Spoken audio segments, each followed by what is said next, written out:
Yo, what's going on, Dragon Ballers? Welcome back to another video. Today, guys, is the Monday after the release of set 14 Cross Spirits, and about a month ago, before the ban list, I did a video talking about the problems that Spirit Boost might face upon release, and a lot of that was contingent on what they would or would not hit on the ban list. So this is going to kind of be like a retrospective type of video where we talk about the issues that Spirit Boost is going to face because of the way the ban list was handled, as well as some of the things that the ban list missed, and overall just maybe learning experiences as a community for the future of the Dragon Ball Super card game. I just have a lot of thoughts, and this is the way I wanted to do it in this video. So with that being said, guys, if you're new here, make sure to subscribe, hit that notification bell to never miss a video. And if you guys want to help support the channel, there are many ways down in the description to do so. But today, guys, if you're looking for custom sleeves, playmats, any TCG accessories like that, even foil playmats, go check the link in the description to yourplaymat.com. That will get you 10% off your order. Their stuff's super high quality, guys. I use my Crossworld TCG art sleeves all the time. Biggest thing for me, they don't peel. I absolutely love that.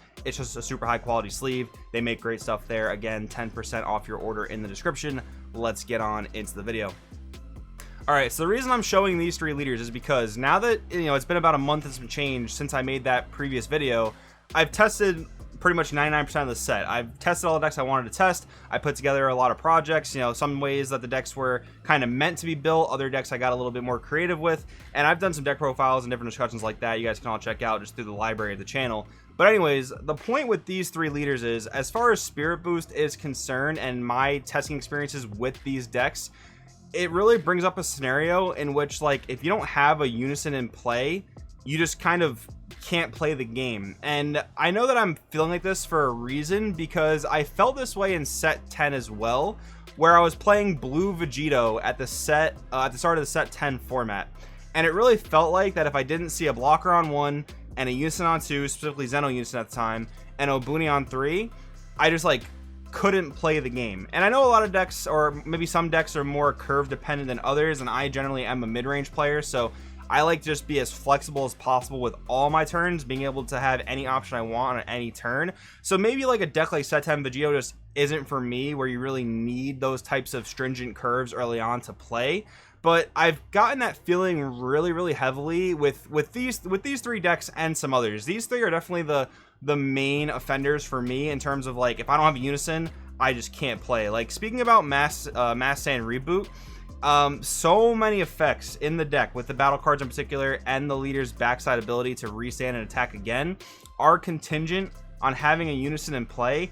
And with my experience, like, there are two different millions of play Unisons you can play with Bardock Reboot, that with Black Saiyan leaders, and they both just die super easily. And the deck, it's really hard to fit like the Vegex types of cards, like the Time Agent Trunks, for example, that would allow you to help protect that Unison, because you need to protect your Unison more in Mass Saiyan than you actually ever need to in Vegex. Like, a lot of times people will ignore your Unison and they'll try to control the markers, but they know that in Mass Saiyan Reboot, you need your Unison to survive to do a majority of the Spirit Boost abilities. So they'll just be going right for your Unison. And if you're not awakening at an ample time and having a Unison on board, they just kind of know, like, okay, my Mass Saiyan opponent can't play the game. So that's one thing there. With Vegeta and Gohan, what I'll say about these things first is that Gohan is much more contingent on playing an entire U7 engine. So theoretically, you can find your Unison much more easily with the Gohan 1-drop if you're playing that engine. And you can, of course, play that U7 engine in Vegeta, but Vegeta is so much more generically good that you don't necessarily have to play the U7 engine. You can play just about any red cards you want in Vegeta, and as long as it makes sense, it can work.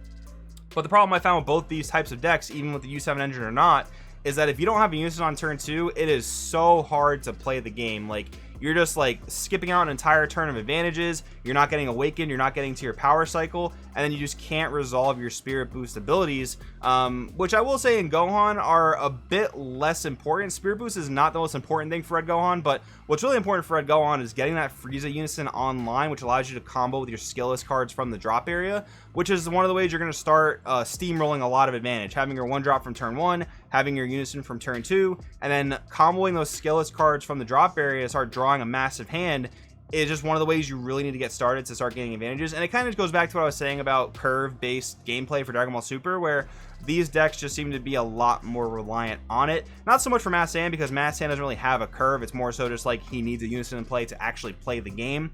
So yeah, that's what I've noticed with these three leaders. Going to the next part of these leaders, though, like, these are two leaders that I've played a lot that I will say, to Bandai's credit, you don't need a Unison in play at all times to play these decks. And I will say, like, having Unison in play makes your life a whole lot easier for a lot of reasons. But Jiren, for example, like, because the evolves are free and because the leader on the unawakened side plays your 1-drops for free, you can still play a pretty decent game. Like, you're not going to be able to be as interruptive without Unison because your Yamcha Merciless Barrages become dead and your ability to evolve during your opponent's turn doesn't exist without a Unison. But I will say you can still play Jiren if you don't happen to open a Unison or your Unison gets cleared. But the nice thing about Jiren is your 1-drop Searcher is super synergistic with the deck because it searches your Jirens, searches your Unison, and can be evolved over, so that's great. SS4 Goku, though, Hellboy, he has a bit of a different story because you can still spam his battle cards to the board without a Unison, which is actually really nice. Like, you have the ability of your leader to mill a top card of your deck via Spirit Boost, but as long as you have Trip to Hell, you don't necessarily need that. But like, for his ability and for the 1-drop Trunks, you do need Spirit Boost to put guys in play, and for the Return of the Dragon Fist boss monster, you do need a Unison in play as well to even cast him for 3 energy. And yeah, the leader does search the Unison, which is definitely something good to the leader's benefit. But the problem I have is, like, the Unison just has no protection on itself. Like, it gains 2 markers a turn, which is nice, but like, man, there are so many turn 1s, especially going second, where my opponent is either knocking my Unison back down to 1 marker when I casted it on 1 and +2'd it, or there's clearing it on turn 1 altogether with like some sort of, like, I don't know, turn 1 double striker or putting 2 bodies out turn 1. And within the context of this set 14, I think all that is absolutely fine. Like, you know, putting appropriate costs on things, and one of those costs being Spirit Boost, is cool, and having the counterplay exist in the game where if you clear my Unison, I can no longer use my Spirit Boost effects. That's all well and good, again, in the context of this set. But if we look at these 3 leaders, these are 3 leaders that could not care less if they have a Unison in play, and the deck can still operate super well. Mecha Frieza, for the longest time, did not play a Unison, but now that Universe 9 Assemble is banned, they may go back to playing cooler Unison just to keep up their draw power. But you still don't need a Unison for Mecha Frieza to be able to play the game, and that's just because nothing in the deck requires Spirit Boost, and the Unison, it's not like a make or break it type of engine card where if you don't draw the Unison, you're not going to be able to play. King Vegeta, we're seeing a lot of builds arise for King Vegeta, both red, green, and mono red, that are just able to put on so much aggressive pressure, very possibly killing the opponent on turn 2 on their 1 energy with the right cards in opener. But yeah, this deck does not need a Unison, could not care less if it does not draw a Unison. And a lot of the hyper aggressive builds don't even play Unisons. They just don't need them. They're never going to cast the energy for them.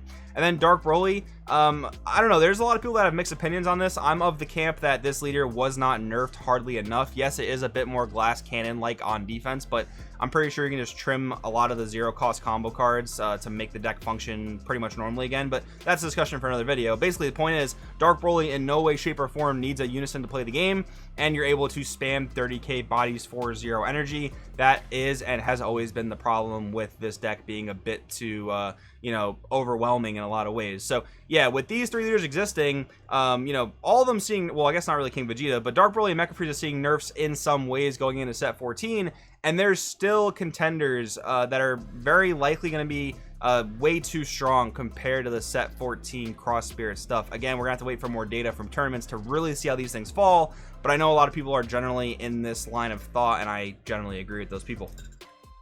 One thing I wanted to mention here with like the 1-drop Gohan and the 1-drop Goten, both are searchers for their respective archetypes, searching cards within the archetype as well as Unisons.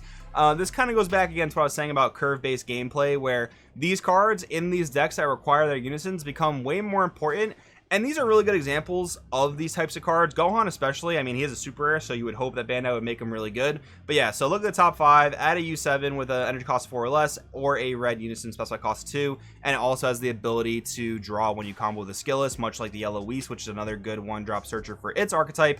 Goten, in my opinion, is a lot worse, and this is actually a good thing to bring up here, because yes, it does do all the searching, which is great. The activate main, though, only works when your leader is on the unawakened side, which it is a common, so yeah, sure, but you're just making a really big discrepancy here in terms of the consistency that both cards offer their deck. Like, I can't justify playing for Goten because in the late game, it is beyond a dead card. Like, it's insanely dead. It's not bad to see it early on because it can get you awakened, but seeing it later is, you just feel really bad about it. And this brings up another point where we've been seeing this really interesting deck building philosophy in Dragon Ball Super the past several sets, where we've gotten searchers like these, and honestly ones that are much worse, like early on in set 10-11 days. They look at top 5, search a Unison, search some sort of card in the archetype, and that's it. They don't do anything else, and those cards haven't really seen play much ever, really.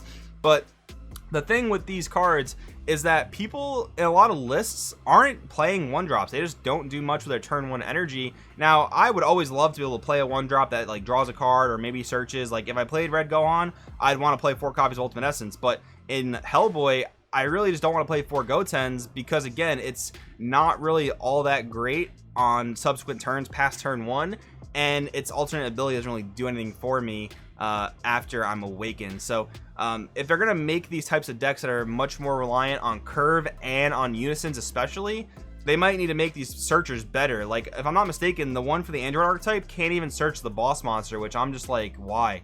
I guess they don't want you to be able to search out a secret rare, but I mean, if you can do that in one deck, is it really game breaking? I wouldn't say so. Like from here on out, make these cards, you know, worth playing in their respective decks, in my opinion. But of course, that leads us into the conversation of, you know, what the ban list missed in regards to cross spirits. Because again, I think the whole spirit boost thing is cool within the context of set 14, but these 3 cards are probably the prime examples of cards that were missed on the ban list. Bardock the Resolute was limited to 1 on the ban list, but honestly now when you play against King Vegeta or Red Broly and they drop the Bardock the Resolute on you, it just feels even worse than it used to, because you're like, wow, they drew the 1-of, and now I'm just gonna get so much more pressure applied to me because of their luck to draw the 1-of. That feels really bad.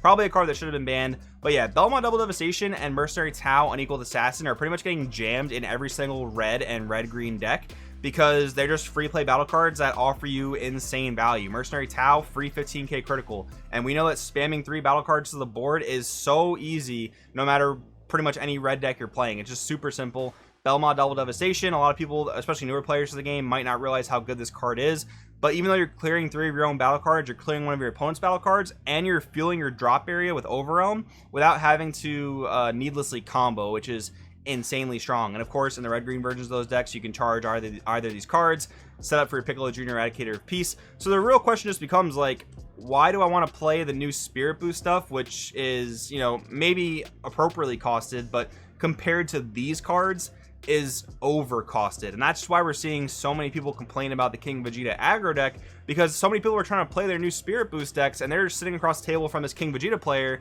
that just gets to do all this stuff for free. And I'm not of the camp that King Vegeta is too broken. I would not be upset at all if, like, Bardock the Resolute was banned, Mercenary Tau was maybe limited or banned, Belmod like errata to U11 leader only or green leader only, something along those lines. Like, I would be perfectly happy to see changes like that. But I don't think King Vegeta is too overwhelming compared to other things we've seen in previous formats. I'm just saying, when you're trying to sell a player on, hey, try this new Spirit Boost mechanic, but you have all these different things that still exist in the game and are incredibly free, how do you sell them on that? Like, here's an example I have. Like, Mass Sand Spirit Boost Enigma, I personally think is a good card. You pay 1, you Spirit Boost 1, you put this card in your drop area, and then you basically tell your opponent, okay, you can bottom deck one of your lives, or I get to play a 1-drop dual attacking 15k. I think that's a good card.